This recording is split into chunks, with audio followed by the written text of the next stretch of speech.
Thank you, Tony, and thanks for coming out to the first, the inaugural Religious Studies Talks. I thought I'd start, go this way. I'm going to start with a confession, and I'll end with an invitation.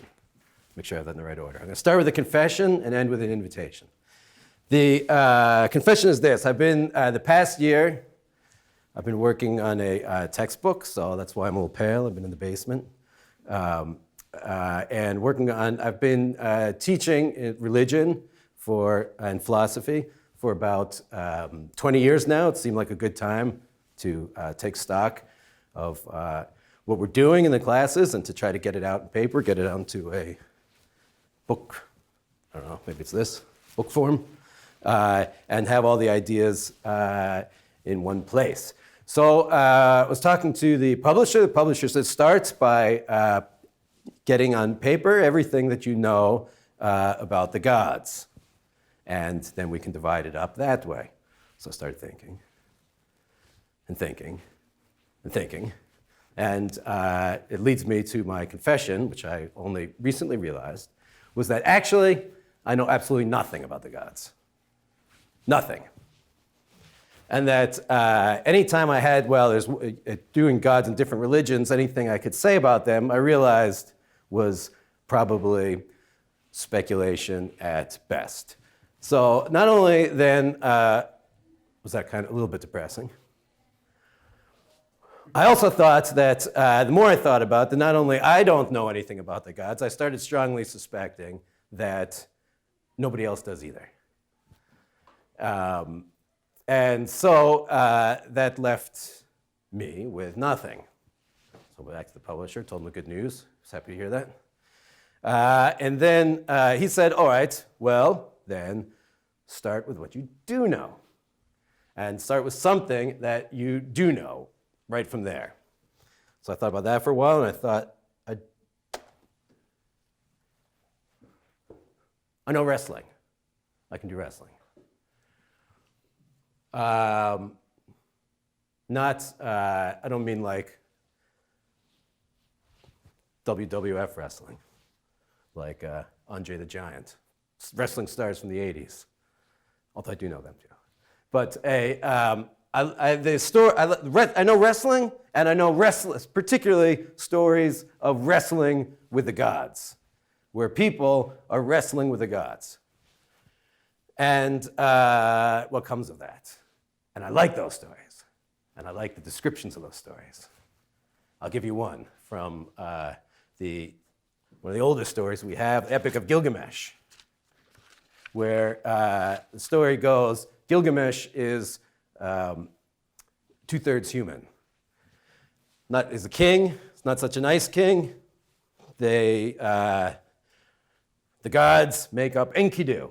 They create this Enkidu, someone born of nature, loves the animals, frees the animals all the time, and they say Enkidu will be sort of the foil for Gilgamesh. So Enkidu starts to grow up into this role. He's never met Gilgamesh. He'd like to meet Gilgamesh. Finally, one day he's ready, and he's going to go into town and meet this king, Gilgamesh. And right when they meet each other, face to face, this is all sort of etched in stone in pieces. But from what we know of the story, there's not a lot of small talk. They look at each other, they see each other, I don't even know if they greet each other, and then, this is a quote, huge arms gripped huge arms. Foreheads crashed like wild bulls. The two men staggered. They pitched against houses. The doorposts trembled. The outer walls shook. They careened through the streets. They grappled each other for however long that took. And then it was a good fight. Gilgamesh pins him. They embrace. They kiss. They're best friends. Good to go. So that's how they get to know each other intimately. They grapple. There's another story, also similarly, oddly, with not much backstory, from the Hebrew Bible, around the same time, same area of the world, in the book of Genesis, where Jacob is walking along the way, and suddenly he meets whether it's a god or an angel's point of some dispute or a man, but something serious is going on, and immediately they start to wrestle. Again, no small talk, no, which way are you going? They just wrestle. And then when they're done, they wrestle through the night. And when they're finished, it's a good fight. Again, the humans aren't going to win the fight, but the god's impressed. And he's given now special treatment. His name has changed. He's one of the most important prophets now, because he's told, you've struggled with gods and humans. And that's just in the struggle, all through the night, just never quitting that struggle. That is what separates him from everyone else. That's what makes him worthy.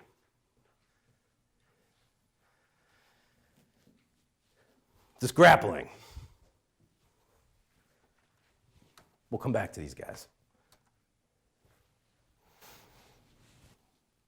There's an old origin story in the Yoruba cosmology.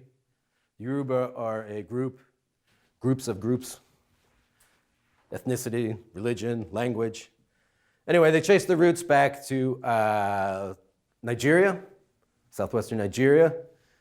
They came through the diaspora, through the slave trade.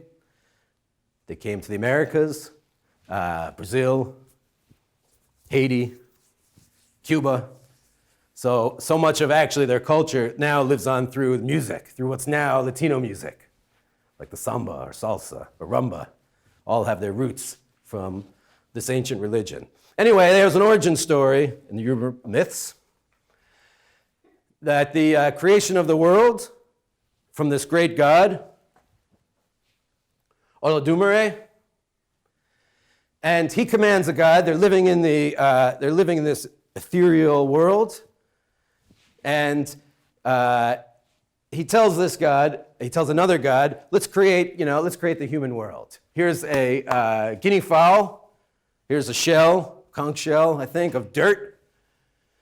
And we'll let this and we'll spread dirt all around, make the earth through the claws. All the mountains and the valleys are going to rise, and we'll have the beginning of human creation. It's a big moment. This is it.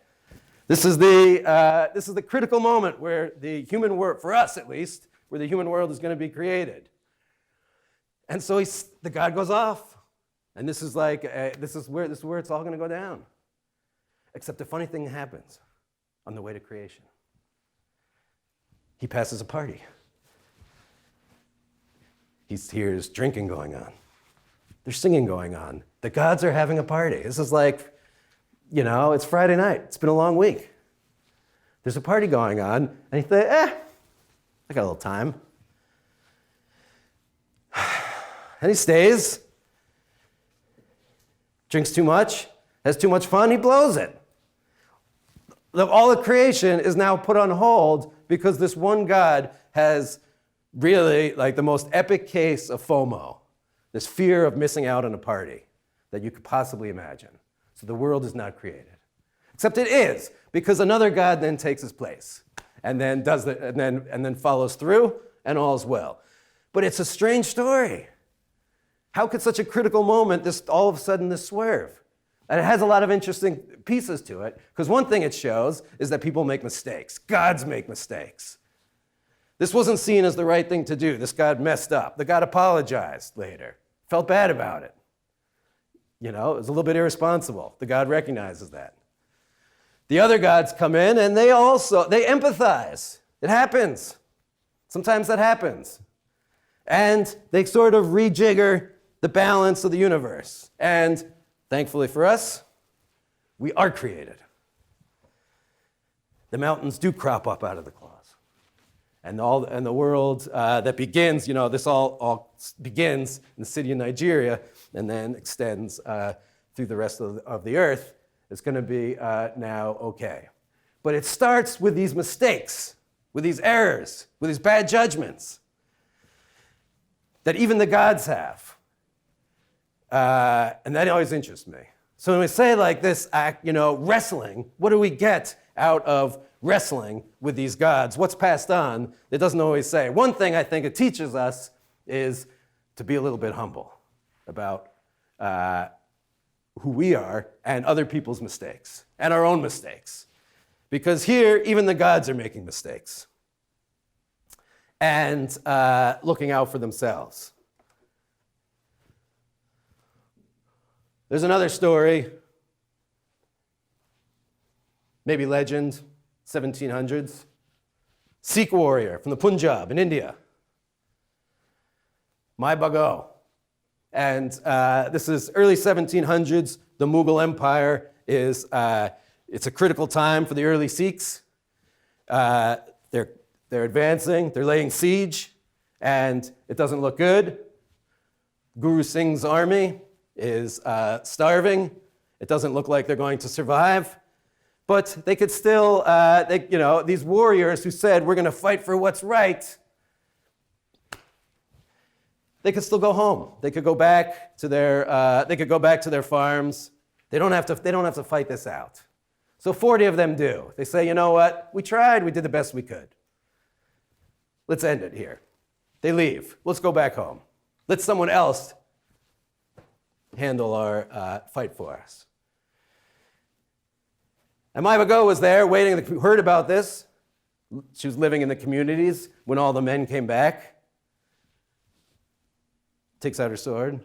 Says, what are you doing? Get back out there. This is it. This is the moment. This is what we're fighting for. We're a community. We're not just you. When you're talking about let's just go back, you're not doing that for us. You're doing that for yourself. The community stays together. We suffer together. We fight together. And there's something bigger going on than this, than even your own lives. Get out of here. Go back. And she goes back with them. And they apologize. They go back to the guru and apologize. We see our errors. We were just looking out for ourselves. Because of Bhago, we understand now a little bit more. And she, to the end, stands by the guru's side as a lesson. And again, and he forgives them, is the other point. Again, because recognizing people make mistakes. We are going to make mistakes. We come from the stories of so many of these different religions with the gods are about making mistakes and righting the wrongs.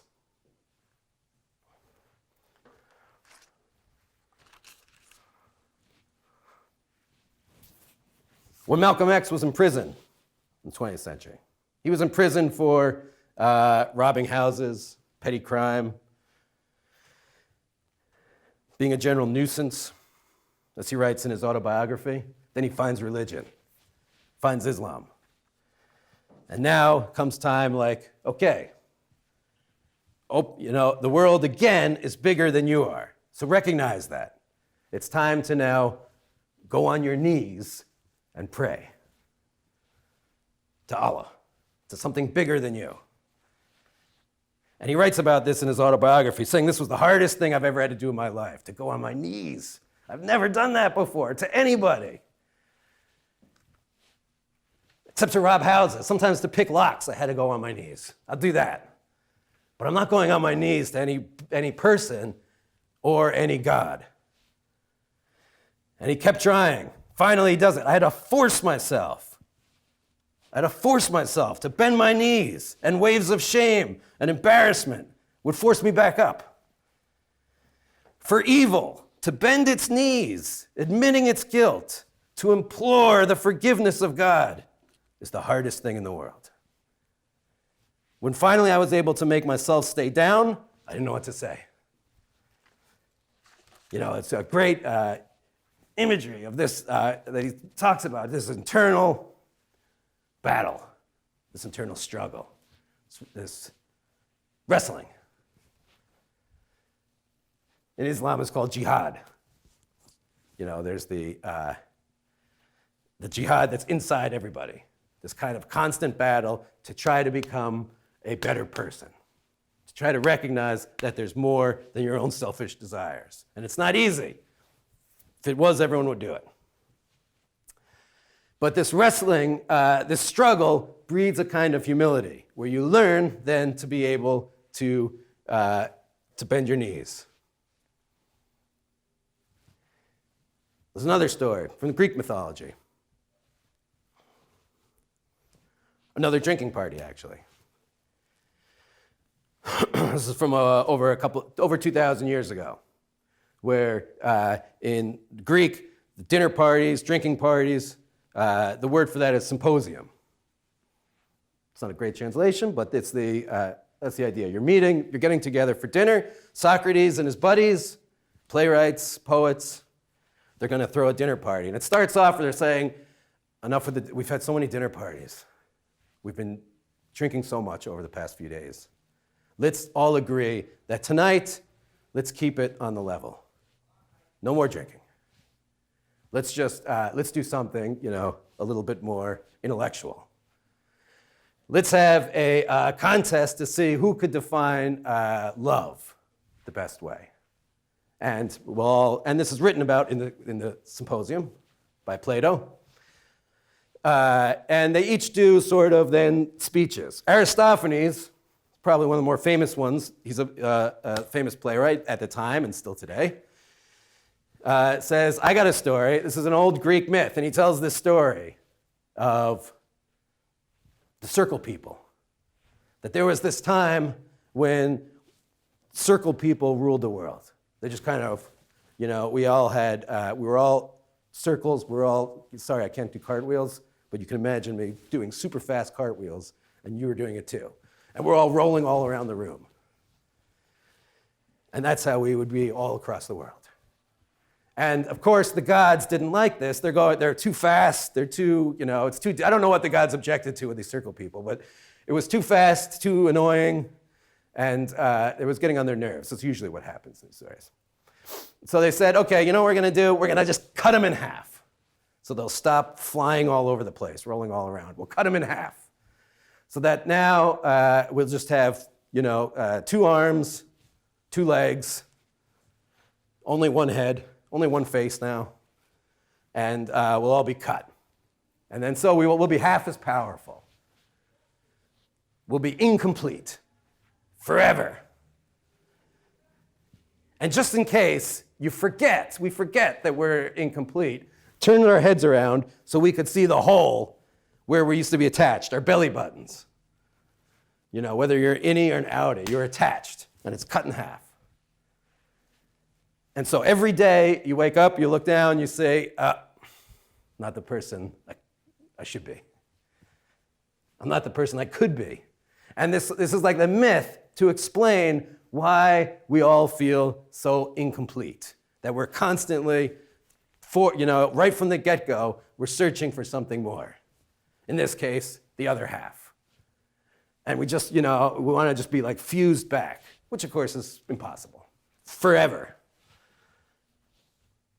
And so it's a story. That's a story again of recognizing and say, oh, that's a good, that works. That's a good story of that. What's driving us these grapples is we're going to constantly be curious now of something more, and we're going to always be a little bit restless on the search.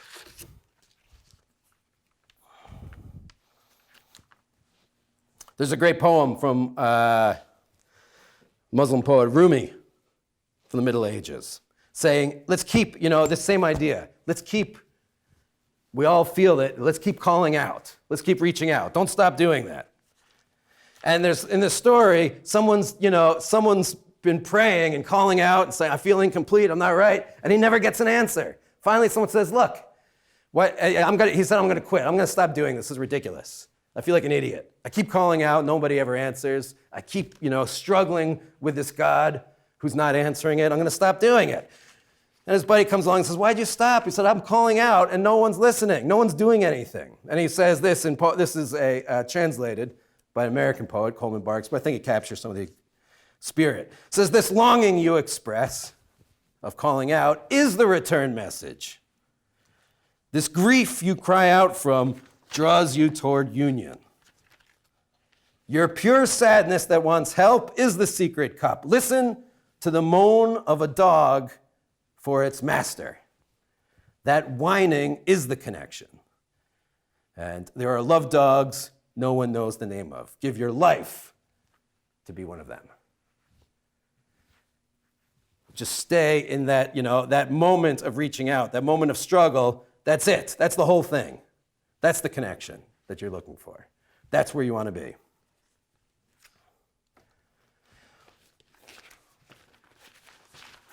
There it is. This is Tenzing Norgay. Buddhist Sherpa was the first. He and Edmund Hillary were the first team to climb Mount Everest, to summit Mount Everest. Lots tried to climb it and failed before them.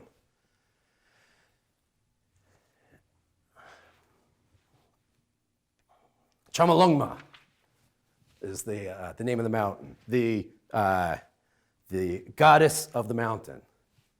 And his mother used to call it the mountain on top of which no birds can fly. This was it, the goddess of all mountains. And when they finally succeeded, when you're climbing mountains, you don't want a lot of extra weight. He had carried with him some candy so that when he did summit, he gave it as a sacrifice to the mountain goddess. He buried it in the snow, this candy, out of thanks, out of gratitude, out of humility. But something kept driving him to go back, even from when he's 20 years old. It wasn't a coincidence that Edmund Hillary took him along. He had already showed himself not just an expert climber, but someone who was constantly okay with overcoming obstacles in order to summit Mount Everest. And it's an interesting thing. So he kept at it, and then he makes it to the top. He's still relatively young. Late 30s, I think. What next? That's it. He's an international celebrity. You can now just kick back, do some commercials, have a nice life. But it wasn't okay for him because it wasn't just all about the climbing. It was about the struggle. And that doesn't end when you summit. He says to travel, to experience and learn. To travel, experience, and learn, that is to live. The world is wide, and you cannot see all of it, even from the top of Mount Everest. You got to keep going. Well, that's what it taught him. This kind of course, humility, and also this inflamed curiosity to keep going.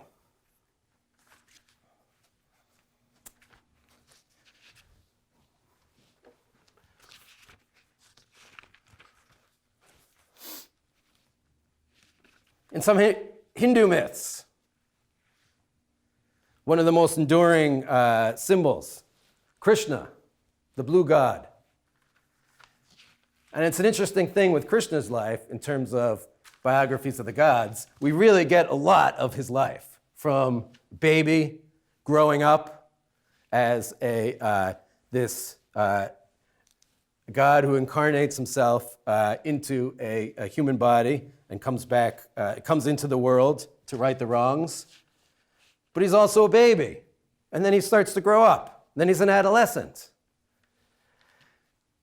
And as then he becomes a young man. And here, as a young man, one of these, the famous scenes, is captured in the Gita Govinda, poem from the Middle Ages. He's a beautiful flute player. And when he plays, people come. Here's Radha. She hears the flute. And it's like the kind of music she's never heard before. And it calls her. She puts down her worldly responsibilities, her worldly cares. That's what happens. Not just her, others too. Everybody comes out to the forest. But she's in the center of these stories. And it's like an otherworldly sound that's calling her out of her day-to-day doldrums. And she doesn't, when she comes out, she doesn't come out, in this case, she doesn't go on her knees, she doesn't pray in any kind of ordinary fashion. What does she do? She dances to the flute, and others do too. And it's this it becomes this real sacred dance. She's moving her arms, her legs, in ways they've never, she doesn't move them like that in her day-to-day world. Nobody does. But here is something different. There's a kind of a lightness. In this case, this struggling with these otherworldly powers comes with a feeling of lightness, of dance steps. The women start to dance in a circle, slowly, together. You still see this. You still see remnants of this in Garba dances. Even in Bollywood films, this really, millions of dollars put in these gorgeous circle dances. And, and yet there's 100 million views on YouTube. What are they watching? There's still some of these remnants. You're watching people move in ways that you don't. Together, with colors, otherworldly colors, popping off the computer screen. And it changes you then in some way, makes you lighter. You come back a little bit lighter. You sort of wish you could bust a move a little bit in that way. But it stays with you and changes your outlook a little bit. There's outside in Geneva, Switzerland, outside the Center for Energy Research, Center for Nuclear Research, I think it's called, CERN, C-E-R-N. That's where the biggest superconductor is in the world, giant superconductor. So, they're learning about the origins, they're studying the origins of the universe here, inside. Outside, there's a big bronze, I think, sculpture of a dancing Shiva, creating the universe in a dance, in a graceful, powerful, violent, edgy kind of dance moves that are starting everything into creation.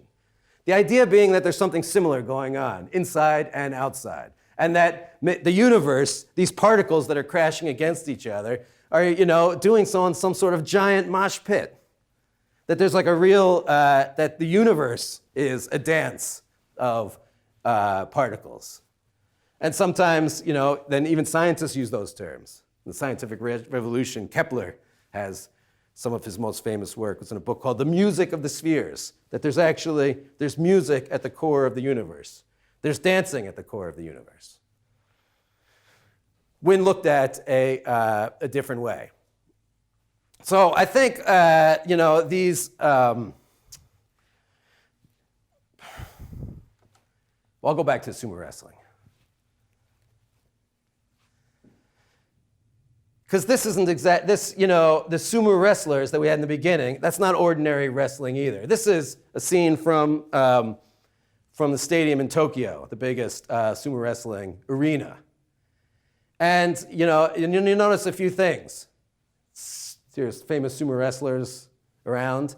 There's also a giant Shinto temple, the roof of a temple over the wrestling match, just in case there's any doubt that this has old-time religious roots, that we're doing something more than just grappling with each other. It's an age-old, there is that, but there's also a metaphorical kind of struggle. And before the actual wrestling match, much longer than the wrestling match, is all these rituals leading up to it of rooting out evil, stamping your feet down, saying, and people are watching this. They're going to be equally impressed with the way you're presenting yourself in this ritual as the actual fight itself. The fight is almost secondary to showing that you're engaged in this thousands-year-old tradition of grappling with something bigger than yourselves. In case of sumo wrestlers, these guys are big. And they're unafraid to do that. Here you also have, the Japanese flag, the rising sun of, also a nod to the sun goddess, Amaterasu. So there's this, I just leave you with this, the world of sports and wrestling and religion goes back a long time. Today, there's in recent times, a few years ago, a book came out on called All Things Shining, where a guy from Harvard professor, Berkeley professor, I think, Hubert Dreyfus, Sean Kelly, they wrote a book on talking about where religion is going. And they said, look, there's still going to be, no matter which way religion's going, people are going to be looking for these small moments, these small little maybe transcendences, places where you go and feel and recognize that there's something more going on than your everyday world. And we get that, they say, sometimes in these kinds of big sporting events, when you're caught up in a crowd, and you become you become amazed in some ways of the spectacle that you're watching. Beautiful bodies struggling against their limits and then reaching for something more. So I think this idea of humility, of curiosity, of a kind of a lightness, and hopefully still a possibility to be amazed is what I would say then as a kind of an invitation, something that's always interested me, and I would invite you to also, participate in that. In the religious studies, in the humanities, especially now. It's never been a better time. The stakes have never been so high.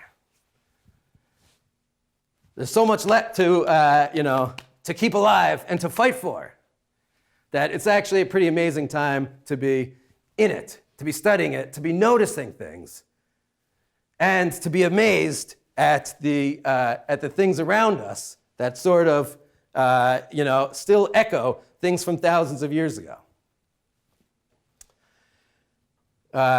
In case you're not all sumo wrestler fans, I'll leave you with just one last story of I don't remember who it was. A Zen Buddhist monk was coming over from Japan to Rochester, to the Zen Center in Rochester, and this monk had he had grappled with the gods. And he had come through the other end, and people wanted to know, people wanted to talk to him, ask questions, get some of this wisdom, which he was happy to do. But he was especially interested in going to Cooperstown, which wasn't far from Rochester, it's a few-hour drive, to go to the Baseball Hall of Fame. Because he always wanted to go to the Baseball Hall of Fame, and now is a great chance. And so, great. Someone had to drive him. All the students are getting together, who's going to drive? They had a contest. I don't know how they decided. But it was a big deal. Because not only are you driving this monk and, a few others to the Cooperstown, it's a few hours in close quarters. Imagine all the wisdom you're going to get. It's a once-in-a-lifetime opportunity. You got to remember everything. This is it. This is your chance. And so they went there. They went to Cooperstown. Went through the Baseball Hall of Fame, came all the way back. Everybody's yapping. All the students are there afterwards. Come on, tell us everything. And he's crestfallen. He said, it was horrible. How could it possibly be horrible? Going there, coming back. All they talked about was baseball.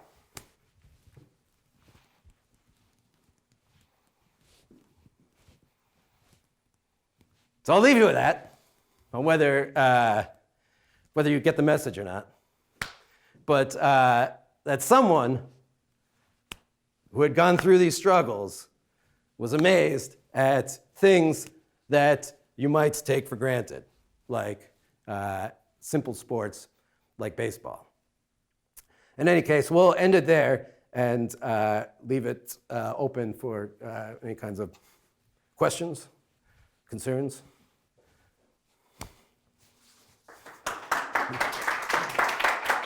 Yes, thank you.